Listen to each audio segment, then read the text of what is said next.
The views expressed in this podcast are those of the speakers and do not necessarily reflect those of MedPep or Physician Health Services. The advice given to Marie Curious has been individualized and may not apply to the listener. While Marie Curious is a real person describing both real and hypothetical events and situations, she is using a pseudonym for this series.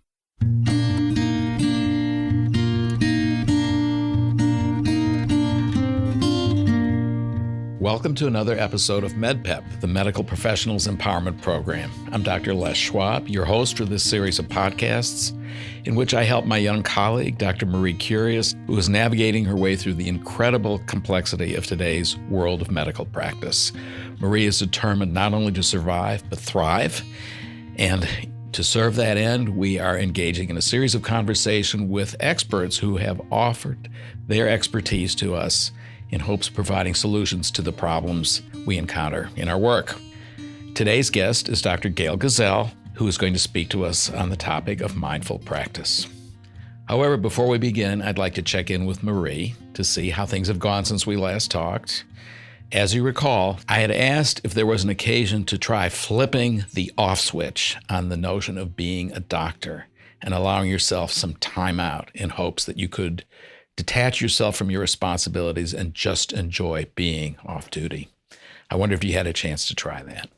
Les, it's good to be back, and I'm glad you reminded me that the topic is self-care is not selfish from last time, because that indeed is what sometimes I really feel like when I'm not 100% thinking about my patients, even over the weekend. Yeah. And so I have promised you that I would look for the off switch. Not so sure that I would be able to turn it off. Okay. But I have to say that I only went on my work's EMR one time on very early Saturday morning because a lab test came into my mind that I wanted to check for one of my patients. So I sent through that order, got caught up a little bit, and then stopped the whole thing. And I shut down my computer. And for the rest of the weekend, things would float into my mind, I won't lie, but I tried to stop it consciously to say, hey, now is not the time to think about X, Y, or Z about this patient or that, and I can get to it on Monday. So I don't know if it was off, but maybe dimmed. Well, it sounds like it certainly was dimmed to the point where it didn't glare on you or intrude upon your day as much as it might have. Is that so? I think so. It was a little bit hard. I might have mentioned this in recordings past, but I'm also married to a physician, and my husband is a specialist, and he was on call, and his pager would go off, and that sort of just would bring it right back to the forefront of whatever we were doing during the day. So that has some navigating to do, but we'll get there. Well, he couldn't very well use his off switch when he was on call, but the question is, how did it go for you to actually defer your cares until the work week began? I think it took a lot more conscious effort than I thought. And what was the result? I think I was able to do it and happy to wait until Monday to address the issues that didn't need to be addressed right away. So was it in fact a more relaxed experience? I'm not sure, Les. Okay. To be honest, all right. Because I had to constantly then stop my train of thought, in mid-track. And that, like I said, took effort and it was a little bit difficult, but I'm going to keep at it. Great. Okay. Good luck. All right. So we've got Gail here today to talk to us about mindful practice. Great. And welcome, Dr. Gail Gazelle. May I call you Gail? Of course. Okay, great. Please tell me about yourself and the work that you do to improve the lot of us physicians and other health professionals. Yeah, it's a pleasure to meet you. Really wonderful to be here today. I'm a practicing hospice physician. That's why I went to medical school, actually, to work in end-of-life care. And about 10 years ago, as we were finding out more about burnout, I decided to go back and do kind of a miniature training compared to our medical training, which was training as an executive coach. And I've worked as an executive coach since 2010, coaching approximately 400 physicians and physician leaders. And people come to me in all kinds of, I would say, levels of anguish. Mm-hmm. Perhaps they're experiencing burnout. Perhaps they want to take their leadership to a new level. Perhaps they're struggling with conflict management and all the conflicts that they face. Certainly, many people come with the anguish of inadequate work-life balance and the all the feelings that arise around that. And my job as a coach is to help people figure out the way forward, not by telling them what to do, but by hopefully showing them what's in their best interest to do, different ways of kind of conceptualizing problems, figuring out areas that they're stuck. It's all about deepening self-awareness and forwarding action. So it gives me tremendous pleasure to help colleagues really figure out a lot of the skills that they didn't get in medical school that make the difference when you're trying to run the marathon of a medical career. And that's so neat, Gail, because you come from the background of being a physician and practicing as a physician, so you understand exactly what we're going through. Can you help me just decipher the difference a little bit between, let's say, a mentor, a coach, and a therapist? Because a little bit of what you say that you're doing as a coach sounds a mix of all three, maybe. Sure. Yeah, so we've all had mentors in our careers, and they, in many ways, shepherd us forward. They share knowledge, they support us in various ways, and they're very focused on kind of giving us the skills, often clinical skills, in addition to non-clinical skills, that they want to impart to us, that they believe are important. Therapy is really a lot about telling the story of our life and spending a lot of time in the past. Change is optional in therapy. Sometimes people change, sometimes people don't. And coaching is a model of wellness that's all about self-efficacy. So in contradistinction to the mentorship, we're not telling people what to do. We're not saying this is the agenda and this is the information you need to know. We're really picking up on the client's agenda and what it is that they want to move forward on. And then differentiated from therapy, the focus in coaching is on the present and the future. The past is important in terms of how it impacts us here in the present, how it motivates us, how it holds us back, how it shapes our view of ourselves and the world. But the emphasis in coaching is always about moving forward towards results. It's all about action. If you're not moving forward, it's not working. Okay. And today we're talking about mindful practice. So we've been hearing through the ether of social media, this word mindfulness. It's cropping up, and I'll be frank, it didn't come up once in all of my medical training. And now all of a sudden I'm hearing it in these last few years. What is mindfulness, and what is specifically mindful practice?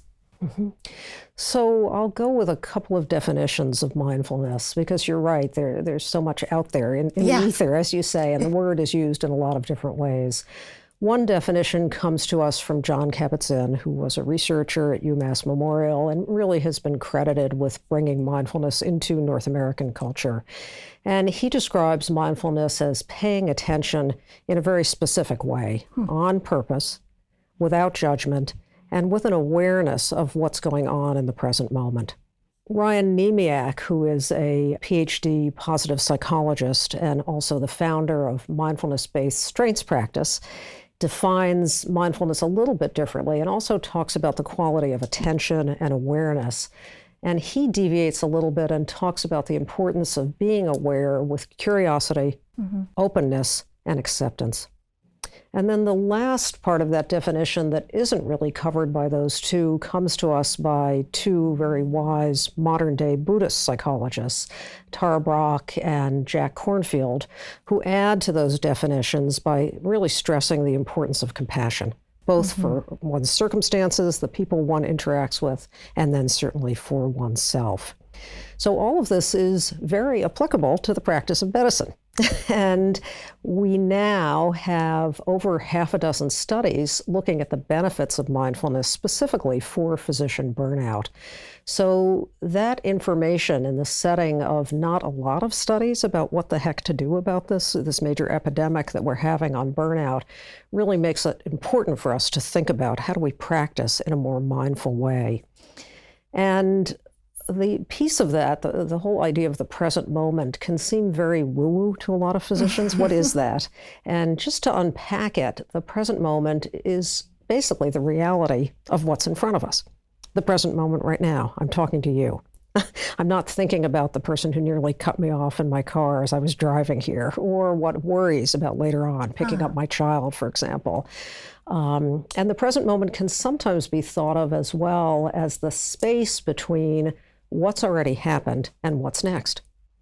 So there are many benefits around burnout, and certainly we can talk about some of the other benefits of mindfulness in the very harried, complex, and challenging circumstances that physicians find themselves in.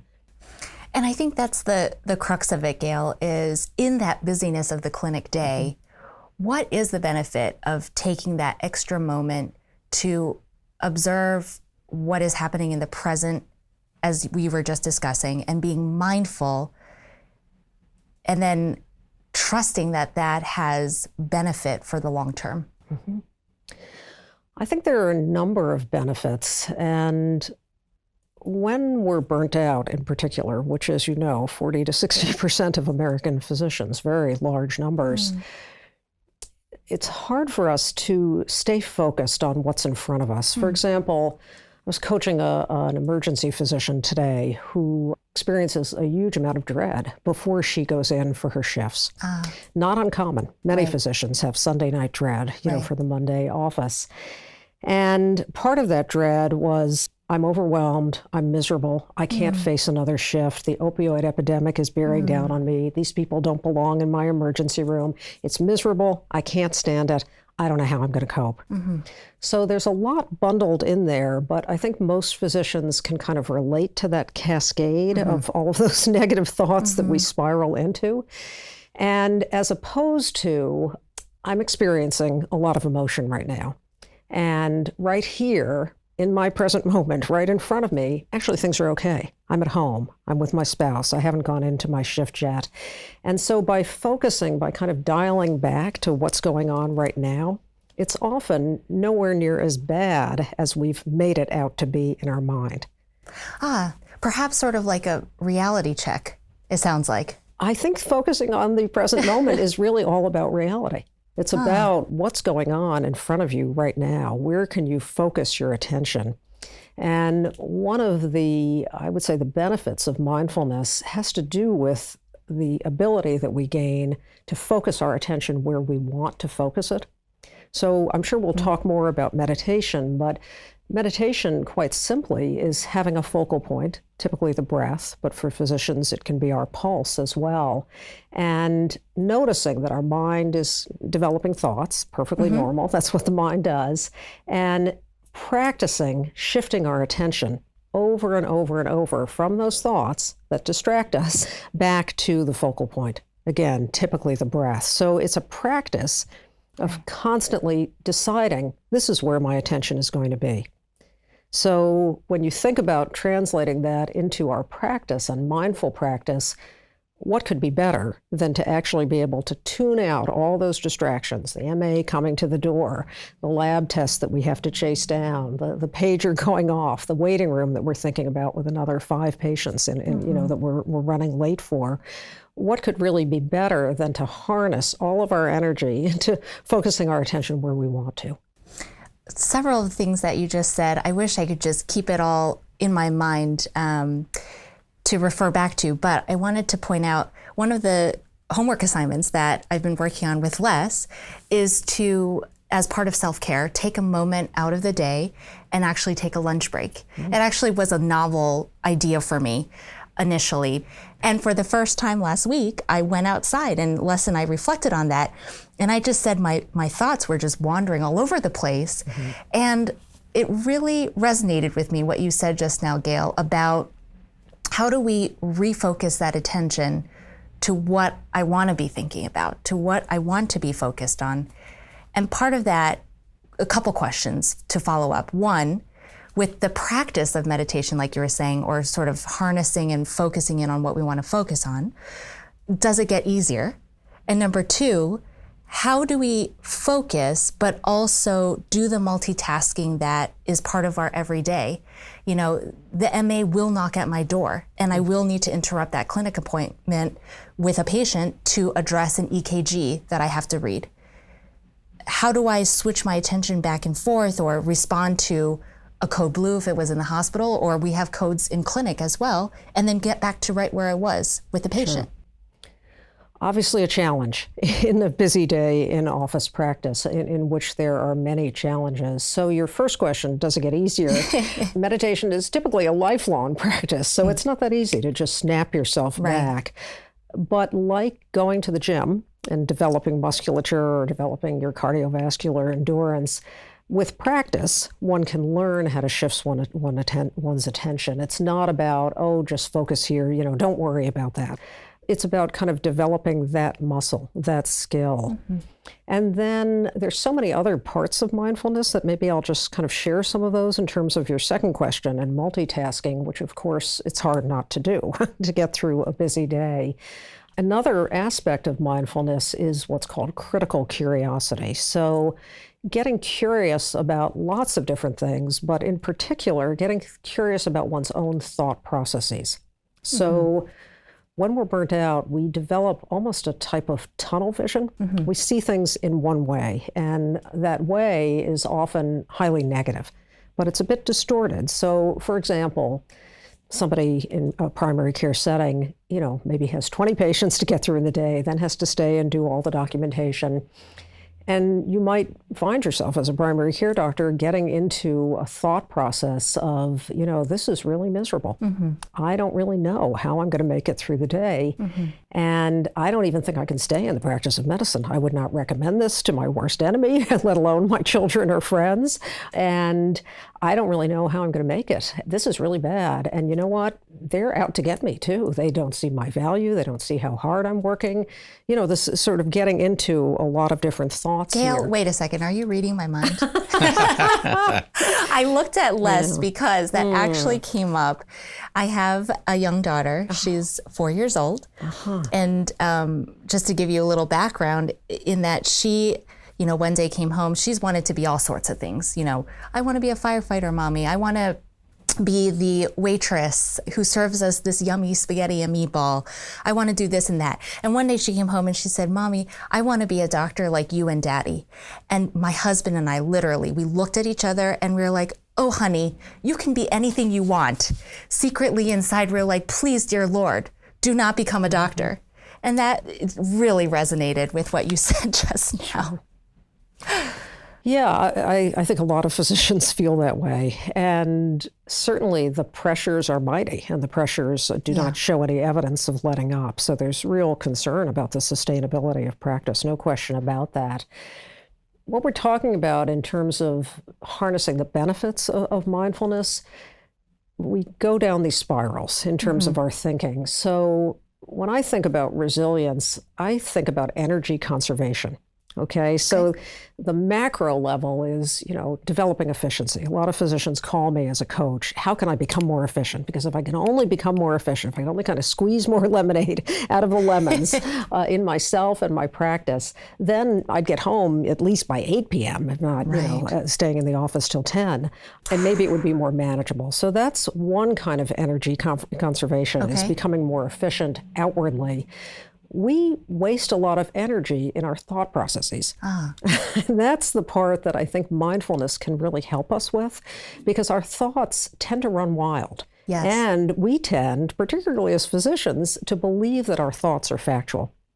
Now, some of our thoughts are factual, of course, but we don't always discern, is that thought actually fake news?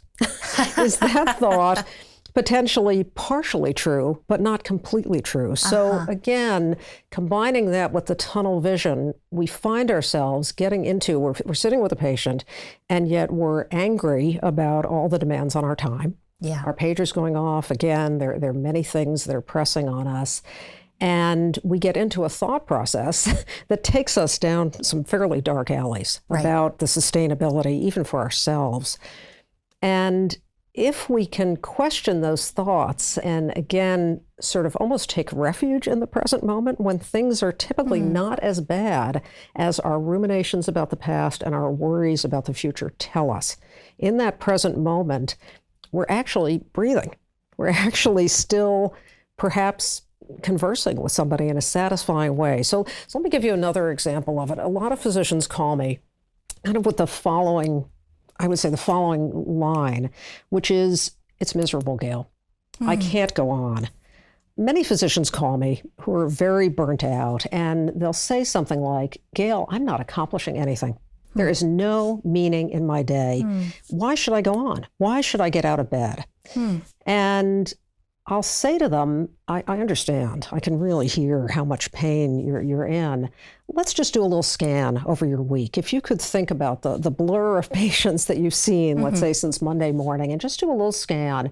And I want you to particularly focus on any bright spots that you have, with patients in particular. Yeah. Time after time, physicians will say, "Oh, that's right, Mrs. Jones on Monday. Well, I didn't really do much for her, but, she seemed appreciative. She actually gave me a big hug when she left. And, Mr. Dunbar, I wish there was more that I could do for his CHF or whatever, his cirrhosis, whatever the problem is. But, I think I did make a little bit of a difference, even though I wish I could really cure him, and I can't." And all of a sudden, I've had physicians break into tears, because all of a sudden they realize that there has been a lot of meaning, but in that tunnel vision and in that getting locked into a certain thought process about how miserable things are, we can miss out on what's actually in front of us. And I think it's really important for us to sustain ourselves in practice, to notice every little bit of meaning that there is, to be able to have kind of a both and perspective that mindfulness can also bring us, which is that, yes, the practice of medicine is very challenging. There's no question about it. Yes, the days are long. Yes, they're exacting a lot from me. And yes, I also have a lot of satisfaction that I can draw upon. Because if we don't kind of take those daily doses of meaning and satisfaction, there's no way we'll be able to continue, because we're so focused on all the demands. Yeah, well, I'd like to ask a little more just to clarify some of the methods of mindful practice. I think this last was a good walkthrough about that critical curiosity ability, which you said was one of the key features in mindful practice, and that walking back those catastrophizing thoughts and taking a little time to question the validity of that and instead focus on the real value of what might be happening in the present or recent past, that seems like an excellent way to go. I wanted to ask a little bit about the other piece, which was learning how to use that mindfulness muscle and using that metaphor. Do you think there is such a thing as a preferred length of the set in which you have to practice, use the muscle of meditation or mindfulness, or a minimum number of repetitions? Or is there a lot of variability, that it's something that can be inserted with a great deal of flexibility, and like any muscle that's more and more used, improves over time? I think that there are a lot of ways that mindfulness can be incorporated. If in some kind of ideal altered universe, doctors had all the time in the world, then I would say, yes, go meditate. That's the best way to practice over and over and over, kind of letting go of a thought or perhaps even a physical discomfort when you're sitting there trying to focus on your breath, letting go of it and coming back to the focal point. That practice is great. And most doctors do not have the time to do that. Ron Epstein, who has brought mindfulness into the practice of medicine, jokingly says, when docs ask me about meditation, I say to them, start with 120 seconds and titrate up as tolerated. So that's one idea, is to start really small, develop a sense of efficacy, start using the muscle that perhaps hasn't been used at all. There's so many things that you can do in the course of the day that don't require, going somewhere else and adding something on when you just want to be home with your kids or perhaps just reading a quiet book. So let's talk about what a couple of those things are. One is the mindful pause. So that can be when you're turning the doorknob, going from one patient into another, and you're still thinking about that patient before you, the documentation that you still have to do, the tests that, did I get the right test, all of the concerns in your mind, and literally just taking 3 deep breaths. 3 deep breaths, just to ground yourself, to have a little bit of closure on what just was, so that you can be a little bit fresher, so that you can focus more readily with the next patient. Similarly, when your pager goes off and you're thinking, what do they want from me now? Which goes through all our minds when a pager goes off. Taking just a moment, just to pause. Why? One, so that you can have more calm. Two, so that you don't have the same automaticity of response, which is often irritated, angry, feeling annoyed. And another part of that that's really important is we don't feel good about ourselves with any of the above. We feel much better about ourselves when we can answer in a very professional, staid fashion. So mindfulness can offer a little bit of that space. The thing that you said about taking lunch I thought was very interesting, because another part of mindfulness is inhabiting the fullness of your experience. You know, as doctors, we tend to live from the neck up. We're very good at the cognitive, and we learn in our training to suppress everything else. And mindfulness, another aspect of it, is tuning into the entire lived experience. So the physical experience, so perhaps savoring your lunch or savoring a glass of water. The act of savoring can bring you back into the present and can help you feel like you're actually getting that sustenance again from whatever it is that you're taking into your body.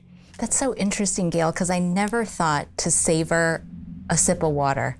And isn't that something? Because I have water on my desk. I need to drink it because you counsel patients quite a bit from one patient to the next. So I have to drink water, but I'm gulping. Not savoring. And another thing you said too is I've noticed that I'm holding my breath sometimes at my desk when I'm dictating, clicking away. And I actually have to remind myself, okay, time to take a deep breath because I was holding it for the last 30 seconds and I didn't realize it. My goodness. I feel like I don't want to be spending cognitive energy reminding myself of these things, but if I don't, then I won't breathe and I won't cherish that sip of water. I feel like I need a reorientation. Another easy thing that people can do without going off and meditating is a little bit of reframing. So again, the idea of overwhelm. Many physicians experience overwhelm. And then we say to ourselves, I am overwhelmed. I can't stand this. This is miserable, etc. One easy thing is to notice when you say something like, I am overwhelmed, to shifting that to, I'm experiencing overwhelm. Distancing it a little bit. It helps you just not be quite as pulled into the what I would call the emotional vortex of overwhelm. Boy, I'm just so anxious. I don't know how I'm going to stand this. You know, a lot of physicians are experiencing a great deal of anxiety in the course of their day. And again, just to be able to say, I'm experiencing anxiety as opposed to I am anxious, like it's not your whole being. So that's, again, part of the awareness that we're talking about with mindfulness. And the other piece that I think is really important, as physicians, we are often our harshest self-critic. Yeah. Right? We say things to ourselves. We have beliefs about ourselves that we would never have about even somebody that we didn't like. And we don't really think twice about that. And one part of the awareness of mindfulness is developing a muscle of compassion for yourself as well as for others. So that's another thing that we can do in the course of our day is simply notice our own thoughts. There I go again, telling myself that I'm not as smart as Dr. X or I'm not as efficient as Dr. Y. All of those things that we say to ourselves in the course of the day. So just simply noticing that you're doing it, naming, there I go again, and trying to counter it with one self-compassionate statement. You know, yeah, Dr. X seems to be getting out early, but I don't know. I seem to be doing a really good job with my patients. And that just isn't my style. I want to spend the maximum amount of time with my patients. Or I'm working really hard today and I'm doing the best that I can. Things that, again, give you a little bit of sustenance as the day goes on, which I think is quite critical to staying afloat. Gail, thank you so much. You've given us a lot to think about today. So if I can just summarize before we conclude, mindful practice seems to have two main components. One is actual meditative sorts of practices, and the other is critical curiosity. What I heard in the meditative practice sort includes things like moments of savoring, just time out and noticing what's happening in a sensate way right in front of us. Sometimes it's the meditative pause or breath, something just to sort of stop the hurried flow of task. And sometimes it's actual formal, longer time out to practice meditation as a discipline, as a practice in itself.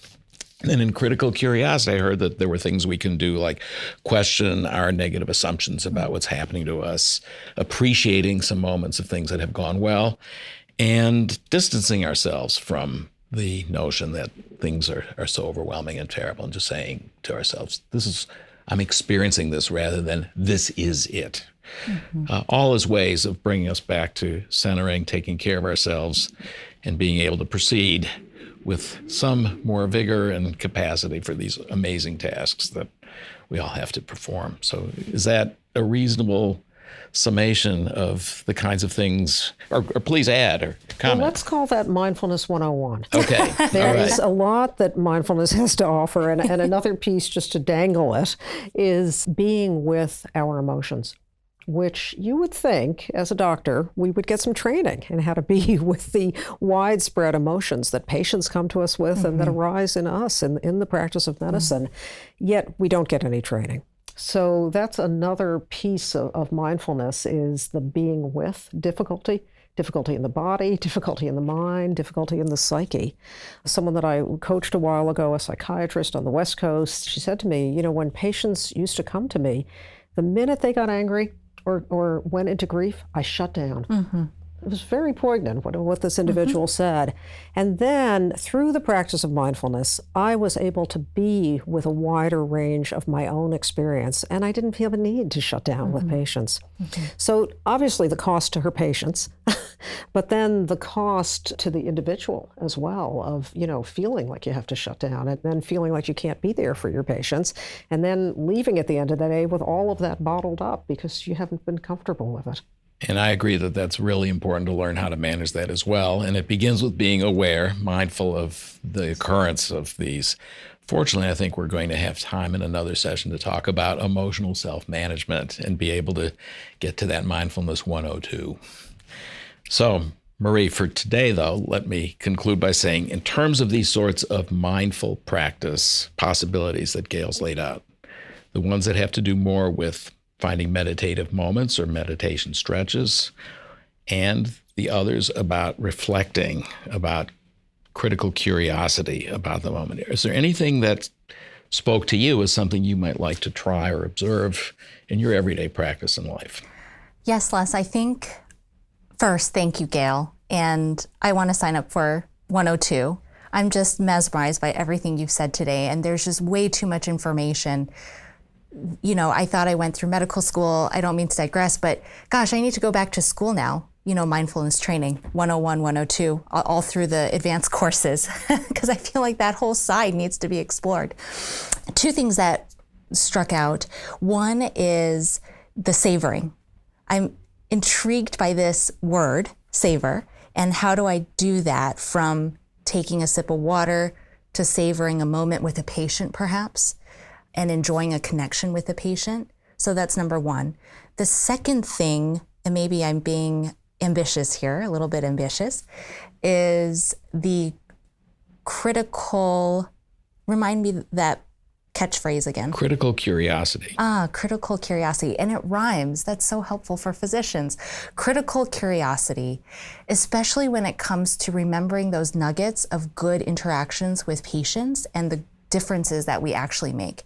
Because I find, and this I'm taking from, a mentor that I had, but they said, and it really resonated with me, that the negative things that happen, the negative experiences, the bad patient interactions, whatever they may be, the angry patient or, the grieving patient, all of that seems to stick like Velcro, and all the positive things slide right off like Teflon.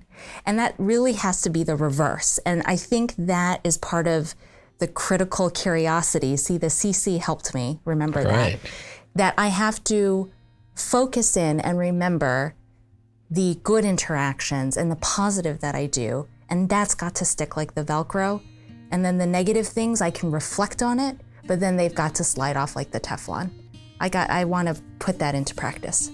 That sounds great. And that also sounds like a great paradigm of self-compassion, which we also thought was really important to becoming mindful and taking the time to actually invest in that positivity in exchange for all that negativity that we want to minimize. So let me just say, do you think you might be able to savor a few things and or critically question or examine a few things as you make your way through your work this week? I think that's a definite yes, Les. I'm already thinking about my mug on my desk and how I'm going to savor that first sip of water tomorrow. That's great. Very good. So thank you, Les, as always, for being my guide. And I hope that our work together today with Dr. Gail Gazelle, thank you, by the way, incredible. I'm gazing into your eyes because I want more of this. Can I just lift all your experience and just put it on my head? Okay, I really hope that our work together today with mentors and other teachers will help me stay passionate about medicine and about life outside of medicine while hopefully helping other physicians along the way. Thank you. Very good. And my thanks to you as well, Gail. It was a really illuminating session. Thanks so much. Well, thank you. It's a pleasure, really a pleasure, imparting some of this information.